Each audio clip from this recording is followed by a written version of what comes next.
What is up? What is up? What is up? Welcome back. Tickled to death to have you. This episode we're going to be finishing up this transmission and possibly getting into maybe an engine tear down, possibly getting into getting a rear bumper off a frame. Don't really know yet, but hang tight. Y'all going to find out at the same time I do. Welcome to In the Garage.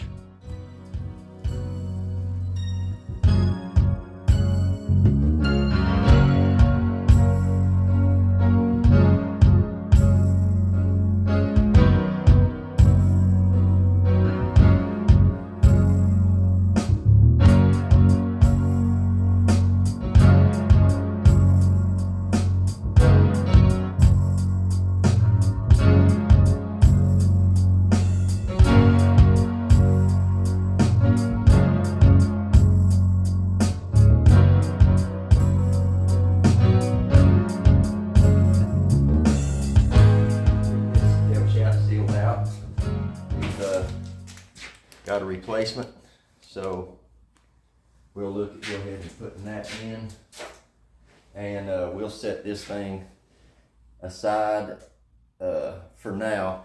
We may end up painting some of the covers, but as you can tell, it's already painted. The case is painted anyway, but let's see if we can get this thing out here.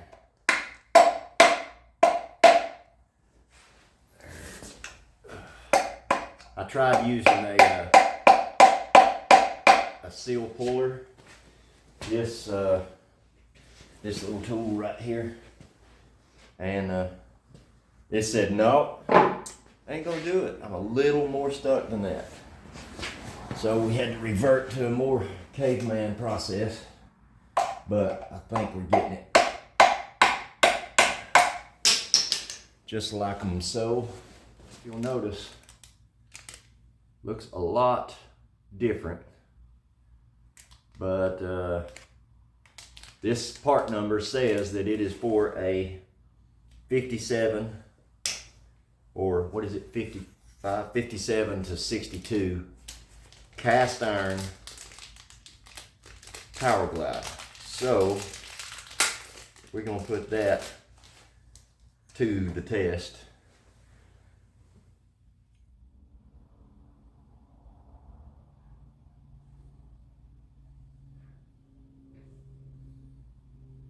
So I'm glad you guys showed back up. We've this channel has really took on a growth spurt here in the last month or so. We've gained about 60 subscribers in the last month, and that is pretty awesome. That just adds to the joy of me doing these videos.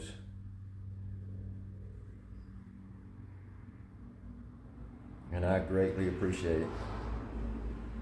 I do. All right, let's set that right there. Clean your hands off.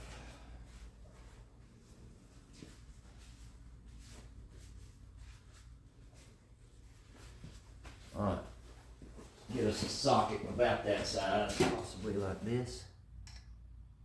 Yeah, that'll work. Let's get a hammer. Let's tap this thing in here.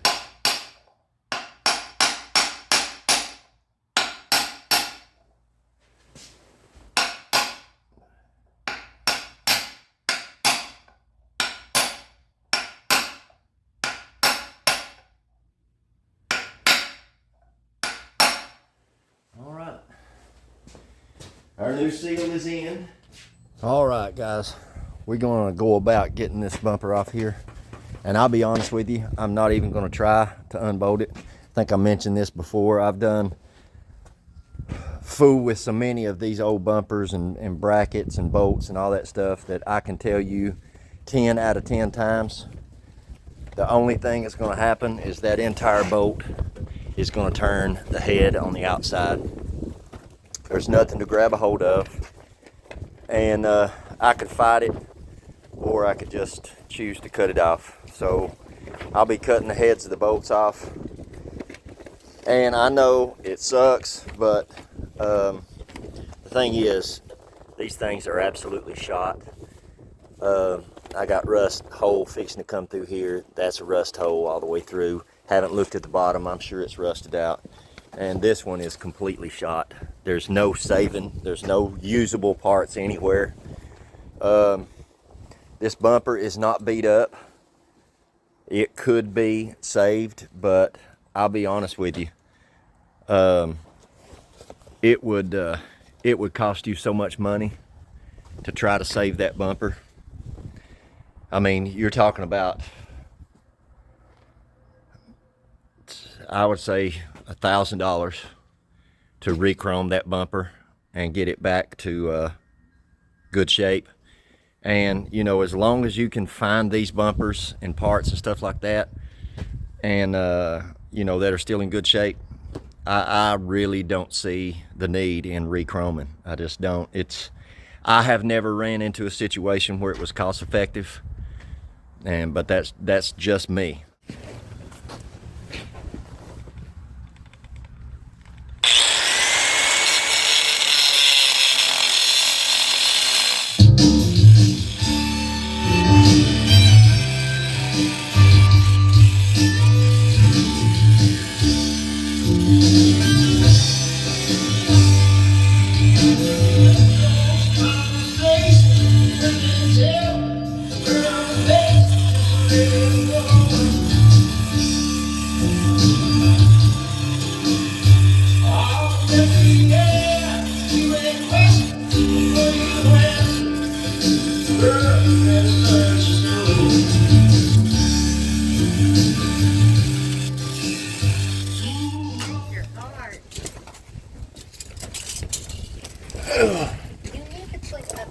Down or something, and it's concrete is not good for my other bag.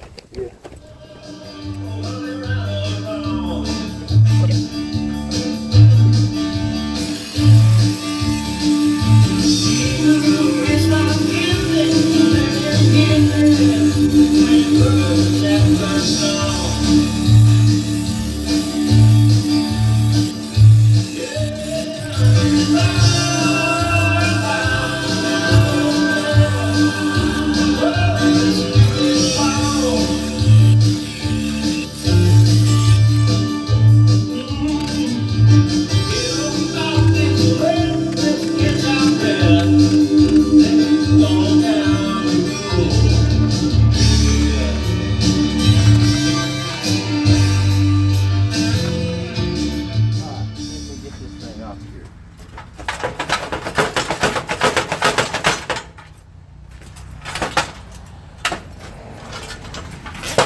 One bumper removed, and that is now scrap iron. Parts here, the brace that goes in between here and this outer piece, we'll be using that on both ends, and I'll show you why. Voila, we have replacements.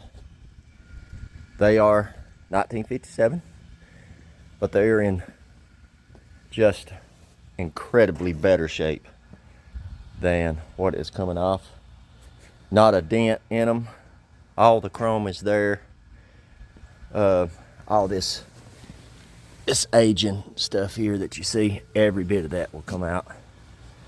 But we don't have the brackets that go along with it, so we'll be using those, like I said a second ago. But other than that, that is all scrap metal. And I hate it. I do. I hate throwing stuff like this away. Sometimes, get some of this garb off. Sometimes you run into stuff like this that has finally reached its end of life, and it's no longer feasible to try to save it, especially those bumper ends. They're just so far gone that there's really nothing that can be done with them. And they have lived their life and served their purpose. And so I've got a friend of mine who gathers scrap metal, stuff like that. So he'll come and pick that stuff up and sell it off for scrap metal. And a 60-year-old bumper comes to the end of its life.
Now, let me spin you around here. A little more on this bumper that I came across. I drove up to Greenville, North Carolina yesterday, me and the wife did. And we picked this bumper up from a guy named Mike, who is restoring his own 57. He's got a 2-door hardtop. I can't thank him enough. It was really cool. He met me at a gas station up there, and we sat and chewed on the cud for a while about old cars. But I wanted to give him a shout out. Mike, if you're listening, I appreciate the crap out of it. These things, they're getting harder and harder to find. And this one is in phenomenal shape. All right, we're gonna attempt to get these manifold pipe bolts off down here at this flange. We're gonna try. I don't know how successful we're gonna be, but we're gonna get it hot.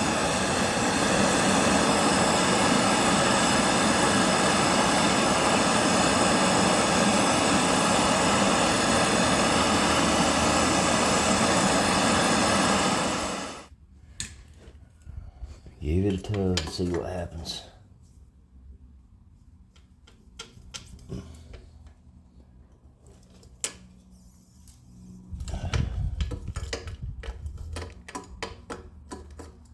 I'd really rather not break these,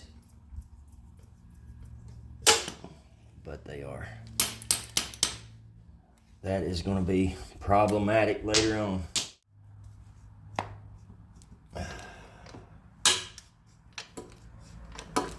That one came loose.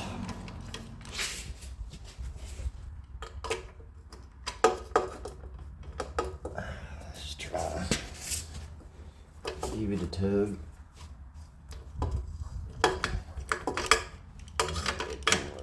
So that's good news. Let's see what we got here.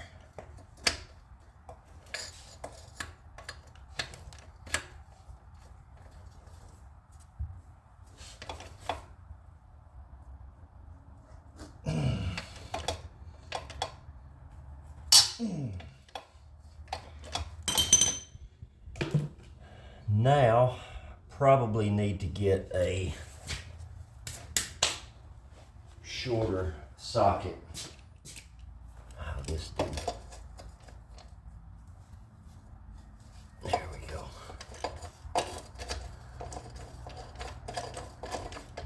Are you gonna come off? Let's find out.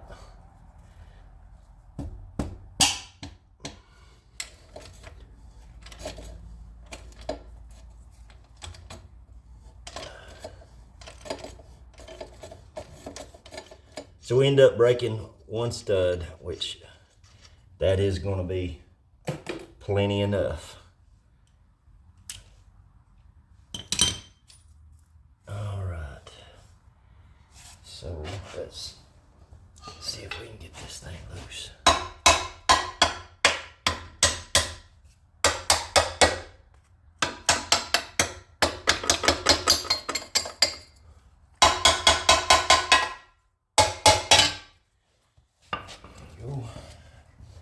Get this moved.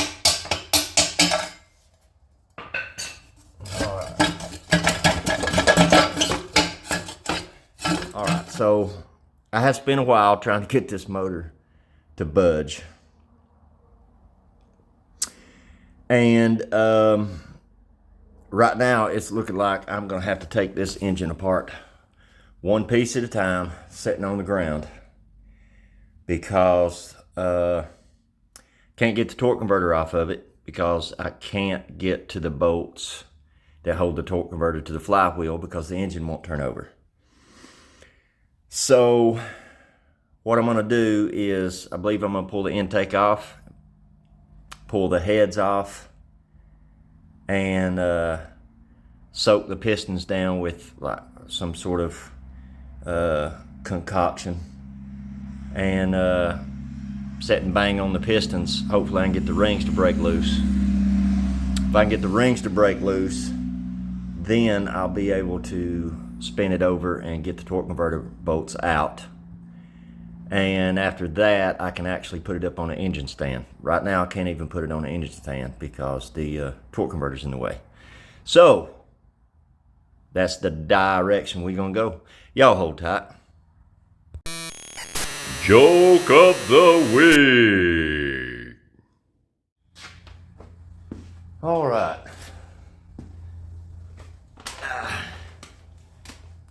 So this man and woman went out to eat, and they were on their way home. Man looked in the rearview mirror, saw the blue light, so he pulled over. The cop pulled it. Now, if you heard this, don't stop me because I want to hear it again. Pulls over on the side of the road. Cop walks up, taps on the window.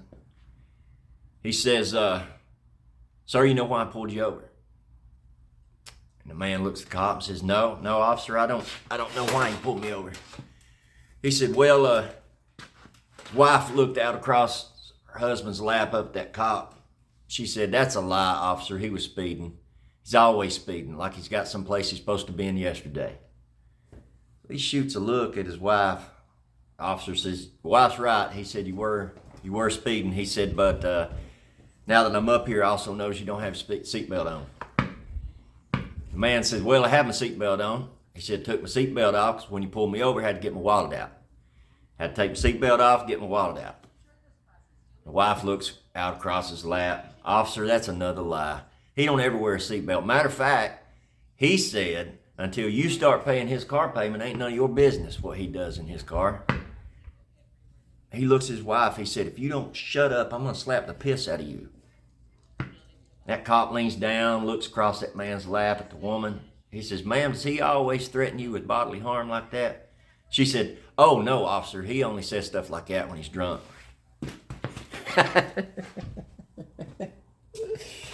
Women. The thing we got to try to do is get this distributor out of it. And I have a feeling that's going to fight us. I can't.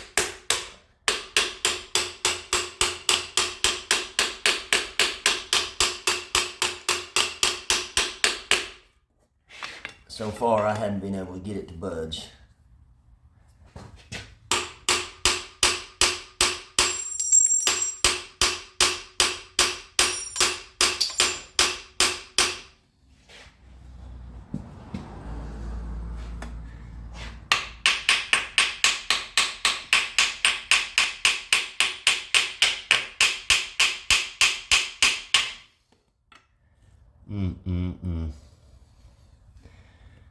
I have a feeling this is just the beginning.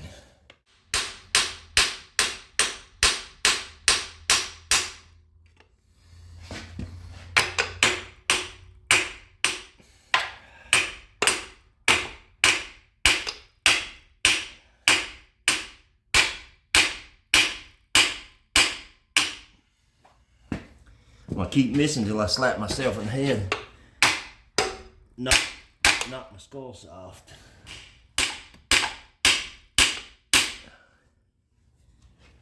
Whew, man, oh man, that is stuck.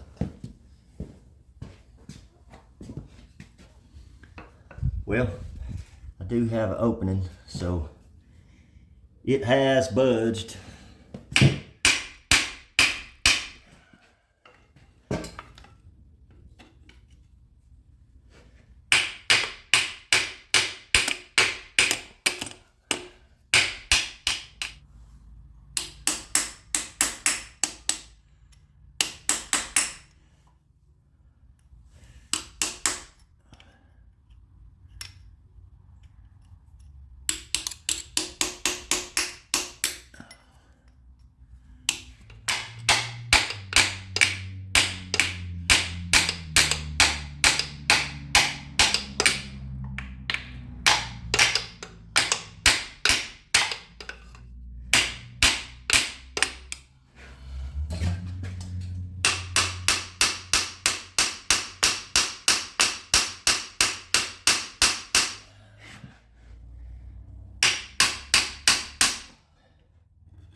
All right, well,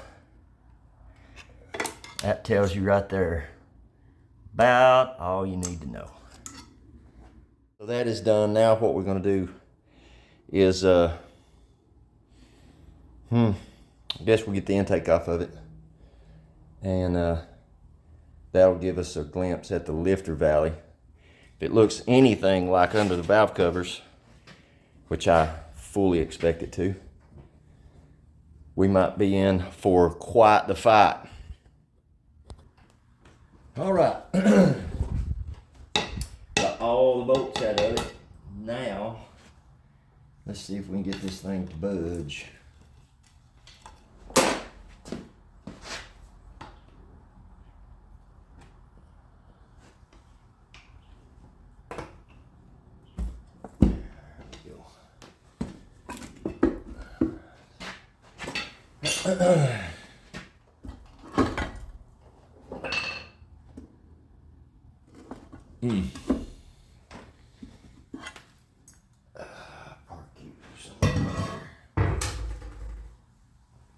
All right.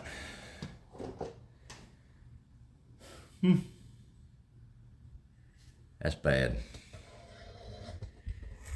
That's real bad. There is that baffle that I was telling you about on the last video. Keeps the oil from backflowing back through that breather that comes out right here. Boy, that looks bad. Man, oh man. We got our work cut out for us.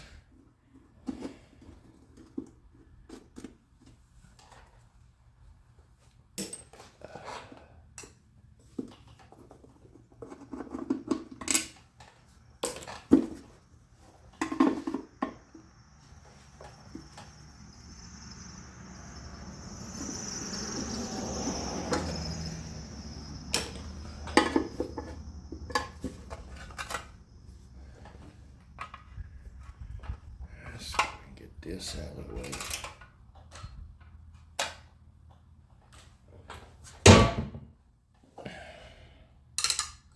Look at that.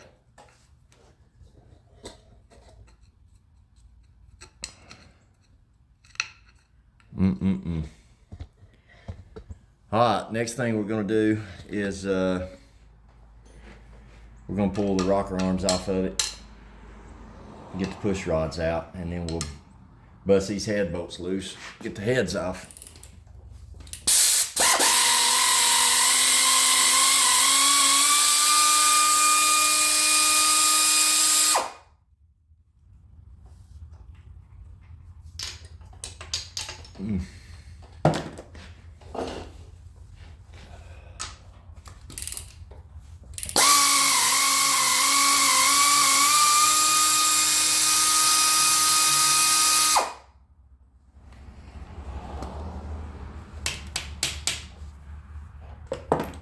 Well, I did see a valve move, so if there's any good news.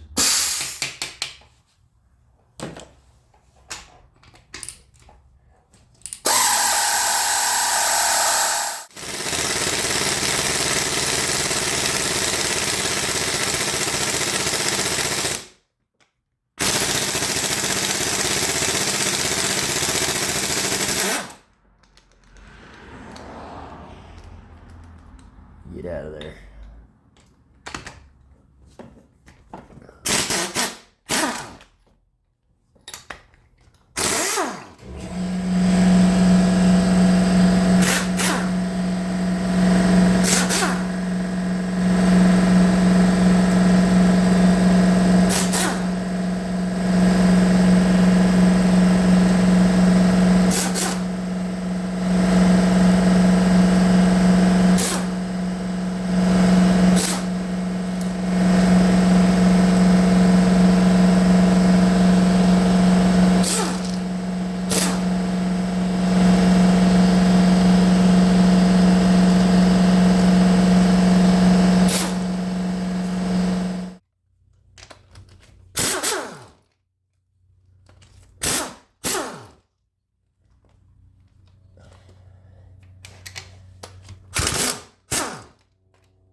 That.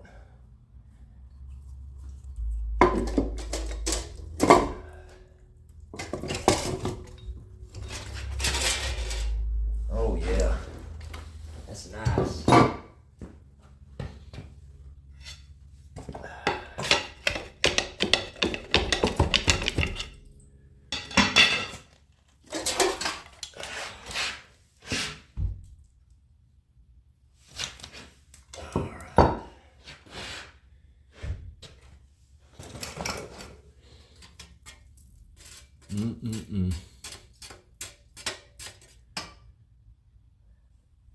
That's fine. All right, what I'm gonna do is I'm gonna go ahead and slap these things and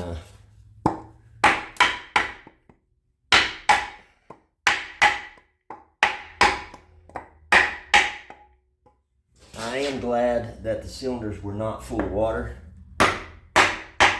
I was expecting them to be.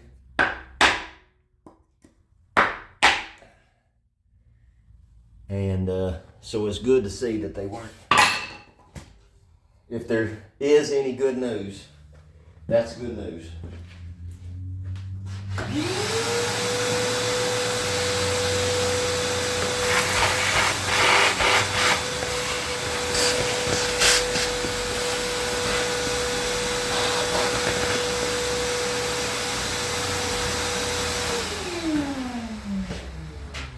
That is at least a hint that the heads aren't cracked. So I know this head had, in this intake runner, had water in it. But magically doesn't seem to have affected the cylinder. All right, so we do have a little bit of a ridge. Nothing over here. This cylinder, I'll bring it around. It's rough, bad. that cylinder right there. That's bad. So I do not know. Good thing about these little 283s is you can just bore the living piss out of them. And the reason I say that is if the cylinder wall is so pitted and bad, then we do have lots of room to bore. I'm just going to guess at the number of what I've heard in the past. Boring these out from 283 to like a 301, 302, something other like that, or something like 120 thousandths over. Unlike, 350. Most of them, you get much past 60 and you are pushing it a lot. So you got a lot of meat in between these cylinders. So you can really bore the crap out of them and get away with it. So I believe what I'm going to do is make me up some magical concoction of whatever I can find in the garage, and just soak these top of these pistons down, and we'll see what we can do about getting something to break loose. All right, after just a few minutes of investigation, this thing suffered from a blown head gasket. On the driver's side, this is driver's side head gasket and head. And like typical on a small block Chevrolet, if you're going to pop a head gasket, it's going to be in between 3 and 5 or 4 and 6. If you look at the head gasket, you can clearly see the compression ring all the way around every cylinder except here on both sides. The compression ring is completely gone in the head gasket. And like I said, that's typical because of the way small blocks are designed. You've got exhaust valve, intake valve, exhaust valve, exhaust valve, intake valve, exhaust valve. So right here in between 3 and 5 and 4 and 6 is your twin exhaust valves. That right there is where the majority of your heat is going to gather. And according to this head gasket, that is what happened. Now the passenger side, you can see it over there. It doesn't look anywhere near like that. Now, whether this car was parked because of that head gasket, I'll never know. Nobody alive will know anyway. Heck, like I said, transmission might have went out in it. I have no idea. But we definitely, without question, had a blown head gasket. So there's that. Now, we are far, far, far from out of the woods. We could have a cracked block. We could have a cracked cylinder head. We got a long way to go before we actually find out whether any of this stuff is usable. And that's where the money comes in. You're not going to find any of that out until you start spending money. So I think we're going to end the video there. The video is plenty long enough, and it looks like we may have possibly the culprit as to why this thing was parked to start with. To me, a blown head gasket is no reason to park a car, but you just don't know. You never know what was surrounding the whole thing, but it is what it is. If you haven't already, hit that subscribe button, hit the share button, leave me a comment. Definitely leave me a comment. And again, thanks to Mike. Mike was a cool dude. Really appreciate it. He struck me a good deal on that, and it was well worth a 3.5 hour trip out there. And hit your notification bell. That way you'll be notified every time I release new content. And until then, Y'all go do some work.